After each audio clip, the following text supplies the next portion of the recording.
Avatar Meher బాబాకి జై. మనము గత కొద్ది కాలంగా వెన్ హీ టేక్స్ ఓవర్ అనే బాలనాథ్ గారు కూర్చి రచించినటువంటి కొన్ని ఘటనల గురించి, సంఘటనల గురించి చెప్పుకుంటున్నాము.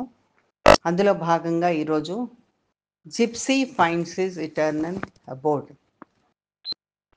జిప్సీ ఎల్లప్పుడూ ఉండే నివాసాన్ని కనుక్కున్నాడు అనే విషయం గురించి మనము చర్చించుకోబోతున్నాం. Gypsy finds his eternal అబోర్డ్.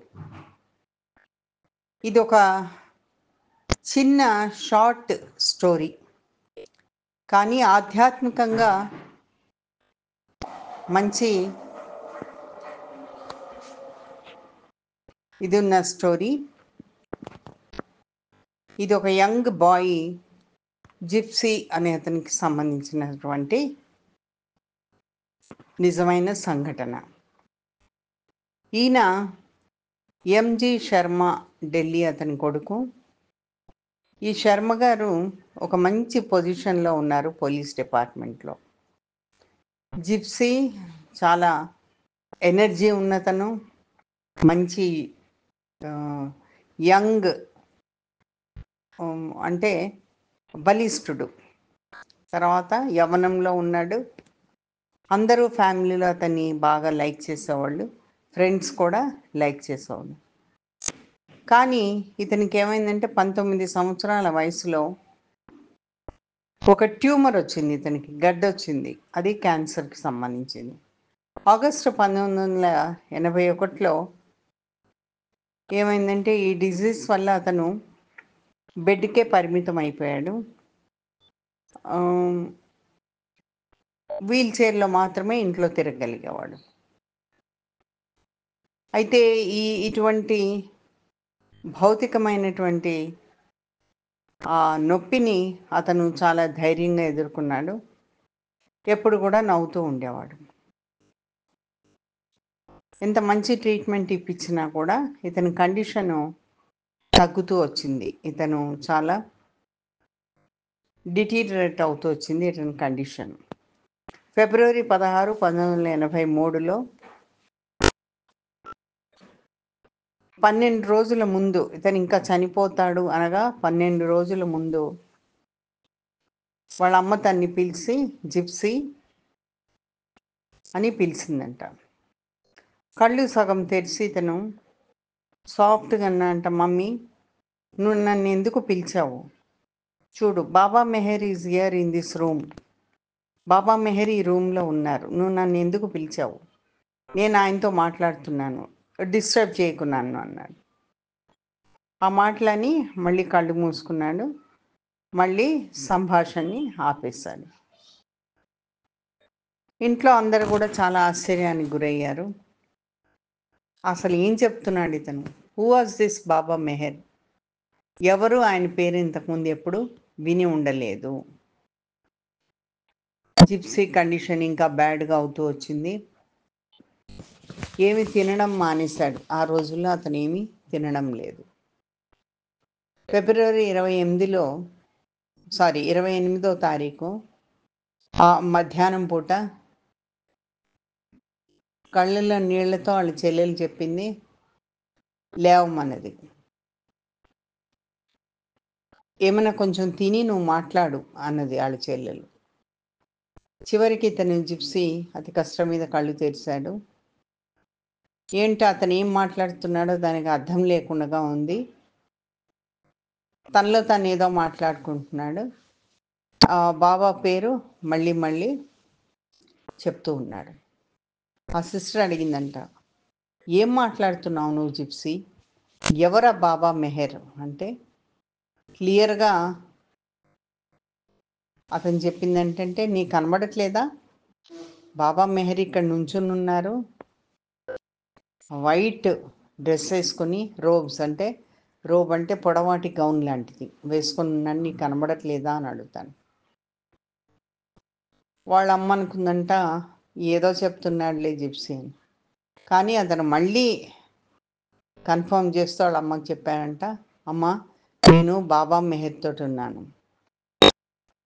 చాలా పీస్ఫుల్గా ఉన్నాను, ఎంతో గ్రేట్ పీస్లో ఉన్నాను నేను. నువ్వు నా గురించి వరి అవ్వద్దు.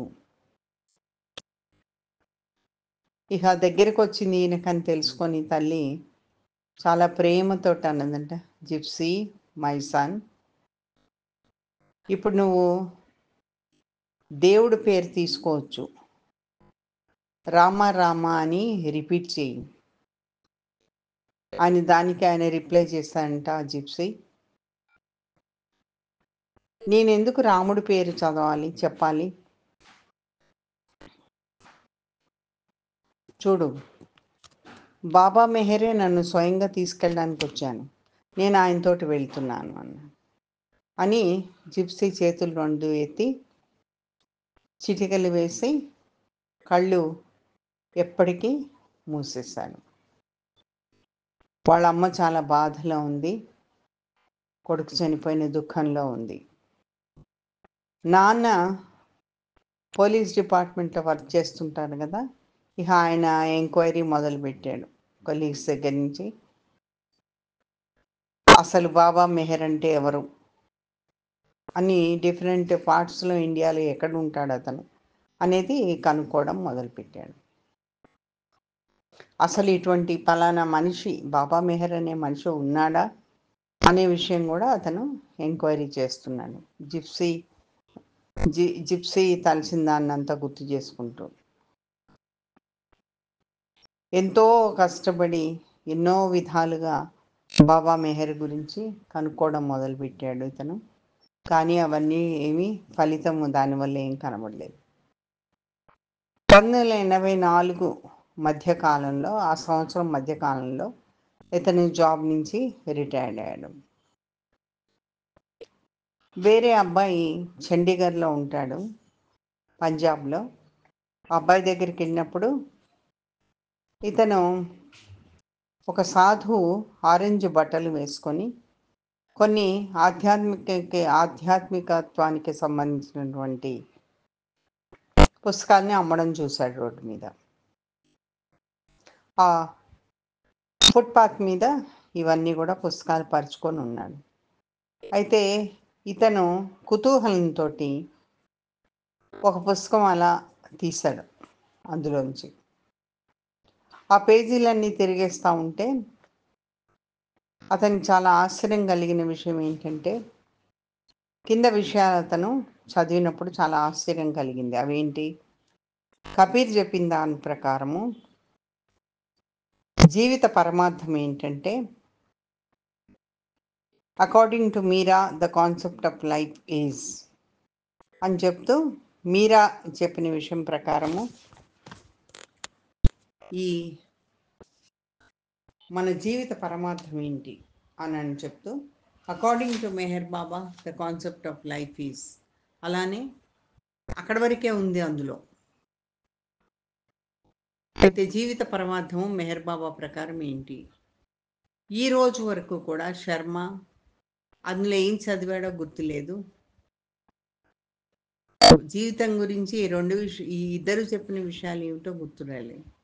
కానీ అతనికి చాలా ఆశ్చర్యకరమైన విషయం ఏంటంటే, మెహర్ బాబా అనేటువంటి ఒక వ్యక్తి ఉన్నాడు మొత్తం మీద అనేటువంటి విషయంతో అతను చాలా ఆశ్చర్యానికి గురయ్యాడు. This must be Baba Meher his son had seen. ఈ జిప్సీ చూసిన అతను ఎవరో అయి ఉండరు, ఈ బాబా మెహర్ అనే అతను ఈ మెహర్ బాబాని అయి ఉంటాడు అని ఒక సిక్ పర్సన్ చెప్పింది కదా ఇది అని అనుకున్నాడు. అక్కడితో అది ముగిసింది. వెంటనే సాధు దగ్గరికి వెళ్ళి, ఇంకా ఈ మెహర్ బాబా గురించి ఏమైనా ఇన్ఫర్మేషన్ ఉందా అని అడగడం కూడా జరిగింది. సాధు, నాకు పర్సనల్గా నాకు ఏమీ తెలియదు అతని గురించి, నేను ఊరికే పుస్తకాలు అమ్ముతున్నా అని చెప్పాను. శర్మ క్లుప్తంగా ఈ జిప్సీ విషయం అతనికి చెప్పడం జరిగింది. ఎలా అయితే జిప్సీ మెహర్ బాబాని చూశాడో ఆ విషయాలు కూడా, ఆయన చివరి రోజుల్లో చూడడం జరిగిందని ఆ విషయాలు కూడా ఇతను మెన్షన్ చేశాడు. అయితే దానికి సాధువు ఈ మాటలు విని చలించిపోయాడు. అయితే మీకు బహుశా ఈయనకి సంబంధించిన ఇన్ఫర్మేషను మెహర్ బాబా గురించి ఒక ఇంజనీర్ ఇక్కడ దగ్గరలో ఉంటాడు. ఆ ఇంజనీర్కి సెయింట్లు కానీ మాస్టర్స్ కానీ వాళ్ళ విషయాలు చాలా ఇంట్రెస్ట్ అతనికి. బహుశా అతని దగ్గర మీకు జవాబు దొరకచ్చు అని చెప్పాను అని శర్మ గారికి అక్కడ అడ్రస్, అతను ఉండేది హౌస్ నెంబరు అన్నీ ఇవ్వడం జరిగింది. శర్మ హడావుడిగా బాబా గురించి ఇంకా ఎక్కువ ఇన్ఫర్మేషన్ తెలుసుకోవడానికి అక్కడికి వెళ్ళడం జరిగింది. అయితే ఆ మనిషి అడ్రస్ అయితే ఉంది కానీ నా దగ్గర, అయ్యో నేను అతని పేరు అడగడం మర్చిపోయినా అనుకుంటాడు శర్మ. అది అప్పుడు పేరు కనుక ఉంటే ఇంకా ఈజీగా గుర్తుపట్టగలిగే వాడిని, హెల్ప్ఫుల్గా ఉండేది నాకు అని అనుకుంటాడు. ఈ ఆలోచనతో సాధువు ఉన్న దగ్గరికి మళ్ళీ అతను వెనక్కి వెళ్తాడు. అయితే సాధువు వెళ్ళిపోయినట్టుగా గ్రహిస్తాడు. ఇంత కొద్ది కాలంలోనే, కొద్ది సమయంలోనే ఈ సాధువు కనబడము, సాధువు వెళ్ళిపోవడము, ఇదంతా కూడా దానికి చాలా ఆశ్చర్యానికి గురి అవుతాడు శర్మ.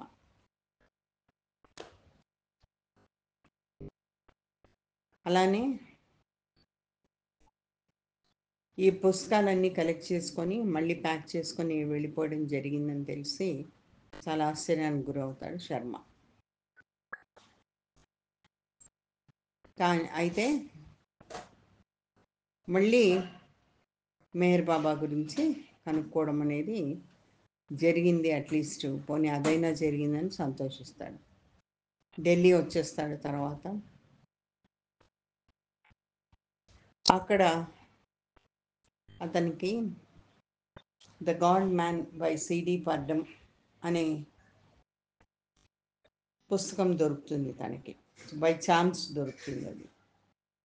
ఇది బాబా గురించి క్లుప్తంగా జీవిత చరిత్ర గురించి తెలియజేసే పుస్తకం. 1963 వరకు బాబా జీవిత చరిత్ర అందులో ఉంది. అయితే ఒక విషయము శర్మ గారికి బాగా కన్ఫర్మ్ అయింది ఏంటంటే, మొత్తం మీద బాబా మెహర్ బాబా వీళ్ళిద్దరూ ఒకటే. ఆ లాంగ్ వైట్ గార్మెంట్ సాద్రా వేసుకున్న పిక్చర్ తోటి ఉంది అందులో బాబాది. ఇప్పటి వరకు ఇవన్నీ కూడా ఏది భార్యతో అతను చెప్పలేదు. ఎందుకంటే ఈ బాబా మెహర్ అనేవాడు గ్రేట్. కొడుకుని బ్లెస్ చేశాడు, కొడుకు అతన్ని చూశాడు ఈ లాస్ట్ మూమెంట్స్లో అనే ఫీలింగ్స్ అన్నీ ఆవిడకు ఉన్నాయి. అవన్నీ అతను చెదరగొట్టదలుచుకోలేదు. అందుకే భార్యకి ఈ విషయాలు ఇవి కన్ఫర్మ్డ్ అవ్వలేదు కాబట్టి చెప్పలేదు. కానీ ఇప్పుడు బాబా పిక్చర్ చూపించే వైఫ్కి చూపించేటప్పటికి ఆవిడకి ఒక రకమైనటువంటి నమ్మకము కలిగింది. అయితే వీళ్ళిద్దరూ ఏమనుకుంటారంటే, మనం వెళ్ళి మెహర్ బాబాని విజిట్ చేసి రావాలని అనుకుంటారు. ఈ మెహర్ బాబా యాక్టివిటీస్, అప్పుడు జరుగుతున్న యాక్టివిటీస్ కానీ, అతను ఎక్కడుంటాడు కానీ ఏది వివరాలు వీళ్ళకి తెలియవు. కానీ గాడ్ మ్యాన్ బుక్లో ఒక మ్యాప్ ఉంది, 2 ఆశ్రమాన్ని చూపిస్తూ. ఒకటి మెహరాబాదు, ఒకటి మెహరాజాద్, అహ్మద్ నగరు మహారాష్ట్రకి దగ్గరలో ఉన్నట్టుగా చూపిస్తుంది. రైల్వే రూట్ కూడా ఇచ్చారు అందులో. ఢిల్లీ నుంచి ఎలా వెళ్ళాలి ఏంటి, అహ్మద్ నగరు ట్రైన్లో వెళ్ళొచ్చు, మన్మాడ్ దగ్గర మారి వెళ్ళడం అనేది అందులో ఇచ్చారు. అదొకటి చూసుకున్నాను. జిప్సీ వాళ్ళ మదర్ చాలా ఆతృతతో ఉంది మెహర్ బాబా గురించి వెళ్ళడానికి, ఏమీ డిలే చేయదలుచుకోలేదు. ఈ కొద్ది ఇన్ఫర్మేషన్ తోటి వాళ్ళు ఒక్కసారి ఢిల్లీని వదిలి వెళ్ళారు, అమర్నాథ్కి బయలుదేరారు. శర్మ, అతని వైఫ్, ఇంకొక అబ్బాయి, వాళ్ళ కొడుకులో ఒక కొడుకు, అందరు కలిసి అమ్మన్ దగ్గరికి మేహర్ బాబాని కలవడానికి వెళ్ళారు. ఫిబ్రవరి 27, 1985లో పార్టీ అక్కడ రైల్వే స్టేషన్కి చేరుకున్నారు. శర్మకి ఎక్కడ ఎంక్వైరీ చేయాలో మెహర్ బాబా గురించి, ఆశ్రమాల గురించి అనేది అర్థం కాలేదు. అయితే అప్పుడే ప్లాట్ఫామ్ మీద ఒక క్యాంటీన్లో ఒక ఫ్రేమ్ పిక్చర్ చూస్తాడు మెహర్ బాబాది. ఆ ప్రొపరేటర్ని అడ్రస్ అడగడం జరుగుతుంది. అతను వీళ్ళని మెహరాబాద్కి వెళ్ళమని, ఆరంగం దగ్గరే ఉంటుందని డైరెక్ట్ చేస్తాడు. ఫ్యామిలీ మెహరాబాద్ రీచ్ అవుతుంది ఆఫ్టర్నూన్. లోవర్ మెహరాబాద్లో వీళ్ళకి అకామిడేషన్స్ ఇచ్చారు. అయితే అక్కడ వాళ్ళకి పెద్ద గ్రూప్ ఇండియన్స్, వెస్టర్నర్స్ కలిశారు. వాళ్ళు మెహర్ బాబా బర్త్డే సెలబ్రేషన్స్కి అక్కడికి చేరుకున్నారు. వాళ్ళు ఉన్నారు ఆ టైంలో అక్కడ బర్త్డే సెలబ్రేషన్స్. ఒక రకమైన తేలికపాటి హృదయం ఉండేటువంటి ప్రేమ అక్కడంతా కూడా విస్తరించి ఉంది. ఆ ప్రేమ అంతా కూడా అక్కడ తాండవిస్తూ ఉంది. అటువంటి ఈ ఆధ్యాత్మికత వాతావరణంలో చూశారు వీళ్ళు. అటువంటి వాతావరణంలో వాళ్ళని సమాధి దగ్గరికి పైకి వెళ్ళమని అందరూ డైరెక్ట్ చేశారు. ఆ బాబా హాజరు అక్కడంతా ఉంది. అది వాళ్ళు ఎంజాయ్ చేశారు. అది వాళ్ళ హృదయాన్ని తాకింది. డాలీ దస్తూర్ మెహరాబాద్లో ఉంటుంది, మనకి తెలుసు. అది జాల్ దస్తూర్ భార్య. ఆవిడ వీళ్ళతో కొద్దిగా మాట్లాడుతుంది బాబా గురించి. అయితే ఈ జిప్సీ చనిపోవడం గురించి అదంతా ఆవిడ తెలుసుకొని మెహర్ బాబా గురించి తెలుసుకోవడము, ఎలా శర్మ ఫ్యామిలీ వచ్చింది మెహరాబాద్కి, అవన్నీ కూడా ఆవిడ తెలుసుకుంటుంది. అయితే వీళ్ళు శనివారం పొద్దుటే వెళ్ళిపోతారని ఆవిడ గ్రహించింది. సో ఆవిడ ఏం సజెస్ట్ చేసిందంటే, వాళ్ళు మెహరాబాద్ విజిట్ చేయడము, మెహరాజాద్ విజిట్ చేయడం మర్చిపోకూడదు. అది ఎలాగైనా దాన్ని అందిపుచ్చుకోవాలి అవకాశం అని చెప్పింది. అది బాబా ఇల్లు ఉండే ప్రదేశం అని చెప్పింది. ఒక స్పెషల్ బస్ అక్కడికి వెళ్తుంది మరుసటి రోజు అని చెప్పడం కూడా జరిగింది. వేరే బాబా లవర్స్ తోటి, మెహరాబాద్లో ఉండే వాళ్ళతోటి కలిసి అక్కడికి వెళ్ళమని ఆవిడ సలహా కూడా ఇచ్చింది. వాళ్ళు ఆనందంగా ఆ సలహాని అంగీకరించారు. అయితే ఈ అవకాశము వాళ్ళకి బాబా ఇచ్చినటువంటి బ్లెస్సింగ్ కింద కూడా వాళ్ళు అడిషనల్ బ్లెస్సింగ్, అంటే ఇంకొక బ్లెస్సింగ్ కింద వాళ్ళు తీసుకోవడం జరిగింది. ట్రస్ట్ ఆఫీస్లో అహ్మద్నగర్లో బస్సు ఒక 10 నిమిషాలు లేదా 15 నిమిషాలు ఆగుతుంది. డాలీ వీళ్ళని మణికి ఇంట్రడ్యూస్ చేసింది. మణి కూడా ఈవెంట్స్ అన్నీ, వాళ్ళకి జరిగిన విషయాలన్నీ కూడా విన్నది. అయితే ఏ విధంగా వాళ్ళు మెహరాబాద్కి వచ్చారు, రప్పించబడ్డారు, ఇవన్నీ కూడా మణి తెలుసుకోవడం జరిగింది. మణి ప్రేమతో వాళ్ళందరినీ ఎంబ్రేస్ చేసుకుంది. ఆఫీస్లో వాళ్ళని కూర్చున్నప్పుడు జిప్సీ ఒక ఫార్చునేట్ సోల్ అని వాళ్ళతో మాట్లాడడం జరిగింది. తన ఓన్ బ్రదర్ జంషెడ్ చనిపోయినప్పుడు బాబా ఎలా స్పందించారో అవన్నీ కూడా వీళ్ళకి వివరంగా చెప్పింది. అప్పుడు బాబా ఎంత సెలబ్రిటీ మూడ్లో ఉన్నారు, ఏదో ఏదో పండగ వాతావరణంలో ఉన్నారని చెప్పడము, పేడాలు ఇవ్వడము, ఇవన్నీ కూడా వాళ్ళతో తను షేర్ చేసుకుంది.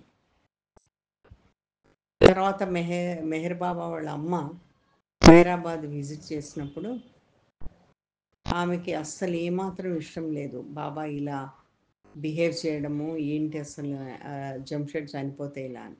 అప్పుడు బాబా వాళ్ళ అమ్మతోటి ఏమన్నారంటే, dear mother, if you were to know the state of bliss that Jamshed is now experiencing, you would have distributed big laddoos. ఇప్పుడు జంషడ్ ఉన్న పరిస్థితి కనుక నీకు తెలిసినట్లయితే, అతను ఎంత ఆనందంగా ఉన్నాడో తెలిసినట్లయితే, ఇంతకన్నా పెద్ద లడ్డూలే నువ్వు డిస్ట్రిబ్యూట్ చేసేదాన్ని అని వాళ్ళ అమ్మకి బాబా చెప్పడం గురించి వీళ్ళకి వివరించింది మణి. ఇంకొకటి మణి ఏం చెప్పిందంటే, ఎవరైతే వాళ్ళ అవసాన దశలో బాబాని గుర్తు చేసుకుంటారో వాళ్ళందరూ కూడా బ్లెస్ చేసిన వాళ్ళు, బ్లెస్డ్ పీపుల్ అని చెప్పింది. 1958 సహవాస్లో అవతర్ మేయర్ బాబా అందరికీ చెప్పారు ఏంటంటే, నేను నా దివ్యాధికారంతో చెప్తున్నాను, ఎవరైతే నా నామం చివరి దశలో వాళ్ళు చనిపోయే ముందు తలుస్తారో వాళ్ళు తప్పకుండా నా దరి చేరుతారు అని బాబా చెప్పిన విషయం కూడా ఆవిడ చెప్పడం జరిగింది. ట్రస్ట్ ఆఫీస్ నుంచి ఆ ఫ్యామిలీ అందరు కూడా మెహరాజాద్కి వెళ్ళారు. అక్కడ మెహర్ బాబా క్లోజెస్ట్ డిసైపుల్ ఇరిచ్ శర్మ ఫ్యామిలీని తీసుకుని మండలి హాల్ అంతా చూపిస్తారు. బ్లూ బస్లో ఎక్కి బ్లూ బస్ అంతా చూపిస్తారు. ఆ బ్లూ బస్ టూర్స్ అంతా అయిపోయిన తర్వాత దానికి వీల్స్ తీసేసి, ఇంజిన్ అవన్నీ తీసేసి ఉట్టి బాడీ మటుకు అక్కడ ఫిక్స్ చేశారు. అదంతా కూడా మనకి తెలుసు. అది మండలి హాల్కి బయట పక్కనే ఉంటుంది. బయట సెక్లూజన్లో బాబా అందులో ఉన్నారు. న్యూ లైఫ్కి ముందుగా. ఆ తర్వాత అందరూ కూడా మండలి హాల్లో గ్యాదర్ అయ్యారు. బాబా లవర్స్ తోటి ముచ్చట్లు చెప్తూ ఉండి ఇరిచు శర్మ గారిని వాళ్ళు ఇక్కడికి ఎలా వచ్చారో చెప్పమంటారు. జిప్సీ వాళ్ళ బ్రదరు, వాళ్ళ ఫాదరు వాళ్ళ అనుభవాల్ని ఇక్కడున్న వాళ్ళందరితో పంచుకుంటారు. జిప్సీ చివరి రోజుల్లో ఏం జరిగిందో చెప్తారు. తర్వాత ఎలా వాళ్ళు మెహర్ బాబా గురించి ఇన్ఫర్మేషన్ తెలుసుకొని వచ్చారో కూడా చెప్తారు. శర్మ గారు ఇంకా ఏం చెప్తారంటే, ఇవాళ తెలిసిన దానికంటే కూడా ఇవాళ తెలిసిన విషయాలన్నిటి కూడా ఈరోజు చెప్పిన విషయాలు కాకుండా ఇంకా నేను మీతోటి కొన్ని విషయాలు షేర్ చేసుకోదలుచుకున్నానని చెప్తూ,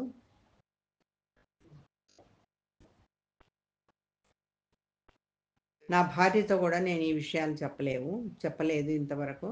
నా రిజర్వేషన్స్ నాకున్నాయి, అందుకని భార్యతో చెప్పలేదు అని అంటూనే భార్య వైపు చూసేటప్పటికి ఆవిడ ఇంత ఆశ్చర్యానికి గురైంది. అప్పుడు ఆయన కంటిన్యూ చేశాడు. ఫస్ట్ యానివర్సరీ అప్పుడు జిప్సీ చనిపోయిన ఫస్ట్ సంవత్సరం అప్పుడు, మొదటి సంవత్సరం యానివర్సరీ అప్పుడు ఇతనికి ఒక కళ వచ్చిందంట. ఆ కళలోని విశేషం ఏంటంటే, ఈరోజు ప్రొద్దుట వరకు కూడా నాకు దాని విశేషం ఏంటో తెలియలేదు. ఆ కళలో భార్య తను ఒక ప్లేస్కి తీసుకువెళ్ళబడ్డారు. అది ఒక టెంపుల్ లాగా ఉంది. ఒక ప్రీస్ట్, పూజారి లాంటి అతను అక్కడ నుంచి ఉన్నాడు. టెంపుల్ లోపలికి తీసుకెళ్ళాడు. కొన్ని మెట్లు ఉన్నాయి, సెల్లార్ లాగా ఆ మెట్లు దిగి వెళ్ళాల్సి వచ్చింది. అక్కడ వీళ్ళకి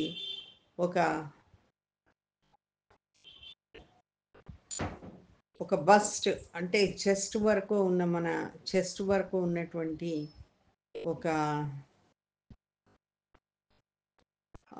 ఫోటో లాంటిది అనుకోండి, అది ఉంది. అది జిప్సీది. అయితే అది చూసిన కొద్దీ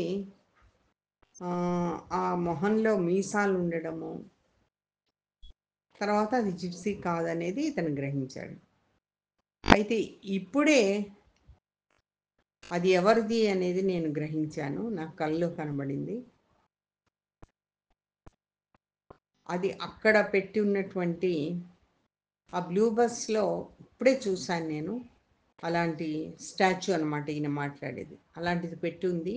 అది ఇప్పుడే నేను చూసినప్పుడు, ఇప్పుడే నేను ఆ విషయం గ్రహించాను. అదే నాకు కనబడింది. ఈ బస్టే, ఈ స్టాచ్యూ అని. ఈరిచ్‌ని చూస్తూ అతను కంటిన్యూ చేశాడంట. నాకు మీరు చాలా క్యాజువల్‌గా ఈ బస్ట్, ఈ ఈ ఈ కనబడిన స్టాచ్యూని చూపించుంటారు.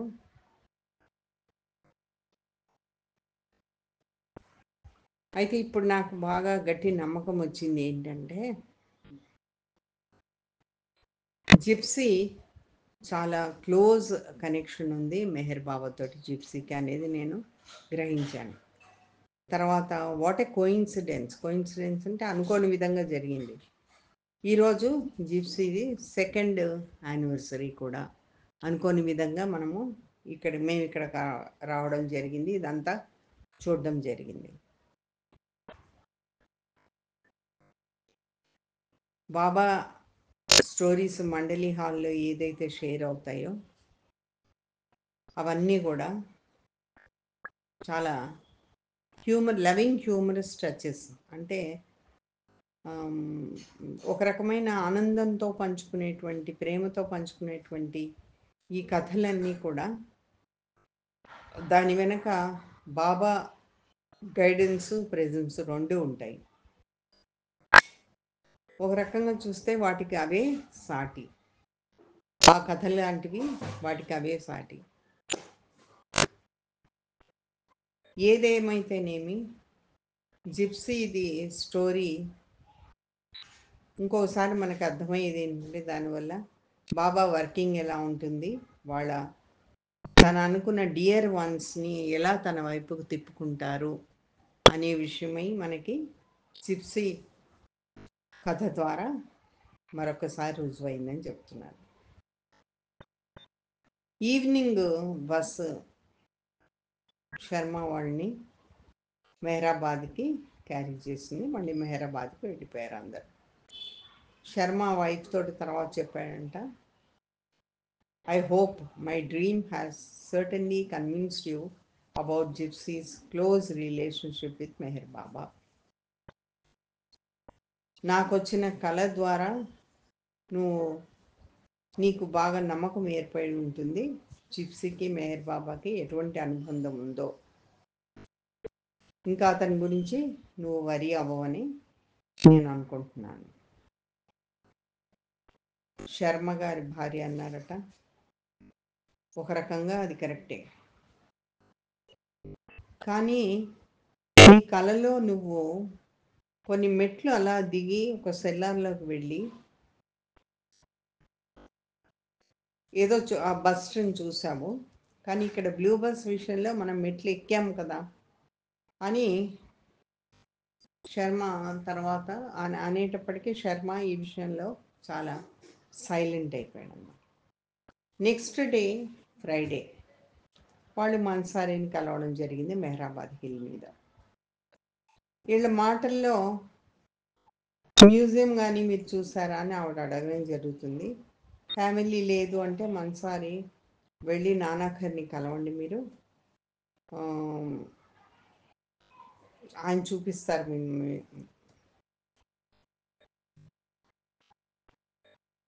చూపిస్తారని చూపించడము అని అనడం జరిగింది. నాన్నగారి డోర్ ఓపెన్ చేసి వాళ్ళని 2 స్టైర్స్ 2 మెట్లు అట్లా దిగి వెళ్ళేటప్పటికి ఫస్ట్ వాళ్ళు చూసింది ఏంటంటే వాళ్ళ వాళ్ళ ధ్యాస, వాళ్ళ దృష్టి దేని మీద పడిందంటే లెఫ్ట్ సైడు ఆ బస్ట్, వాళ్ళు ఏదైతే ఆ విగ్రహాన్ని అక్కడ వరకు చూశారో బ్లూ బస్లో అలాంటిది ఇక్కడ కూడా ఉంది. శర్మ వాళ్ళ వైపు చూసి ఒక రకమైన గుర్తింపు వచ్చింది ఆయనకి. ఆ డ్రీమ్ ఏంటో వాళ్ళకి ఇప్పుడే తెలిసింది. This little happening filled Mrs Sharma's heart. అంటే ఆ చిన్న ఉదంతము వాళ్ళు ఇట్లా రావడంతో ఎడం వైపున ఉన్నటువంటి ఆ బస్ట్, ఆ చిన్న విగ్రహాన్ని చూసేటప్పటికి ఆహా ఇదే విషయము మనము డ్రీమ్లో చూసింది అనేది వాళ్ళకి అర్థమైంది. ఈ చిన్న ఉదంతము శర్మగారి హృదయాన్ని నింపేసింది, ప్రేమతో నింపింది. ఆమెకి బాబా అంటే ఇంకా ప్రేమ ఎక్కువైంది. ఆమె డౌట్స్ అన్నీ కూడా క్లియర్ అయిపోయినాయి. మొత్తం ఎంటైర్ ఫ్యామిలీ కూడా మెహర్ బాబాని ఆయన సనాతన పురుషుడు ఎవరో కాదు రాముడే అనే విషయాన్ని అంగీకరించేటట్టు చేసింది. మెహర్ బాబా విషయానికి వస్తే ఆయన పనితీరు వేరుగా ఉంటుంది, దాన్ని మనం వర్ణించలేము. ఇన్కాంప్రిహెన్సిబుల్ ఆర్ మెహర్ బాబాస్ వేస్ అంటే అది ఎలా జరుగుతాయి అనేది మనకు అర్థం కాదు, మన ఊహకు కూడా అందని విషయాలు. జిప్సీ విషయంలో ఎవరైతే ఎప్పుడు మెహర్ బాబాని చూడలేదో, భౌతికంగా ఆయన పిక్చర్ కూడా చూడలేదో, ఇంకా ఆయన పేరును కూడా విని ఉండలేదో, అటువంటి మనుషులకి ఏ విధంగా బాబా రిలేషన్షిప్ అవతార్తోటి జరుగుతుంది అనేది తర్వాత ఒక ఒక conversation with him during his last moments ఏ విధంగా అయితే సంభాషణ ఆఖరి నిమిషాల్లో జరిగిందో అదంతా కూడా మనకి తలుచుకుంటే ఇన్క్రెడిబుల్ ఆర్ ద వేస్. అంటే ఆ తీరు మనకి బాబా పనిచేసే తీరు మనకి అర్థం కాదు. Matchless is Meher Baba as also his love. Meher బాబాకి ఎవరు సరిపోరు, ఎవరు సాటి రారు. అలానే ఆయన ప్రేమ కూడా సాటి లేనిది. ఏ విధమైనవినో దానికి మనము పోల్చలేము. అలానే హ్యూమర్ అండ్ కంపారిజన్, ఆయన ప్రేమ తర్వాత హ్యూమర్ అంటే ఆయన హాస్య ప్రవృత్తి, ఇవన్నీ కూడా దేనికదే సాటి. మనము దేనితో కూడా ఇవన్నీ సరిపోల్చలేము అని ఈ విషయాలన్నీ మనకి వాల్నాథ్ గారు వివరించారు. ఇక్కడితోటి ఇది ముగిసింది. అవతార్ మెహర్ బాబాకి జై.